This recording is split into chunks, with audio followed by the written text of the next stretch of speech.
పని చేయకపోతే అంటే క్లాక్ వైజ్గా అన్క్లాక్ వైజ్గా తిరుగుతుంటాయి అన్నట్టు. ఇది సాధన చేసే వాళ్ళకి బాగా అర్థమవుతుంది. ఇంకా నేను వీటి గురించి లాభాలు అడిగారు కనుక సరే లాభాల గురించే చెప్దాం. తర్వాత ఈ చక్రాలు జాగరణ అయిన తర్వాత అంటే శక్తి జాగరణ అయితేనే కుండలిని శక్తి శక్తిపాతం ద్వారా కుండలిని శక్తి జాగృతమైతే షట్చక్రాల ద్వారా మనిషి యొక్క వెన్నెముక చివరి నుండి పైకి ఊర్ధ్వముఖంగా ప్రయాణిస్తూ చక్రాలను జాగరణ చేస్తుంది.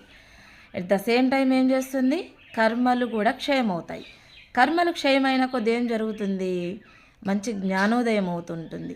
ఇంకా అంతర్ముఖంగా సాధన కుదురుతుంది, సాధన చేయాలనే జ్ఞానం పుడుతుంది. నీ లోపలున్న ఆత్మశక్తియే నీ అంతర్గురువు అని తెలుస్తుంది. తర్వాత నీ లోపల భగవంతుడున్నాడు, ఒక శక్తి ఉంది అనే ఒక ఎరుక వస్తుంది.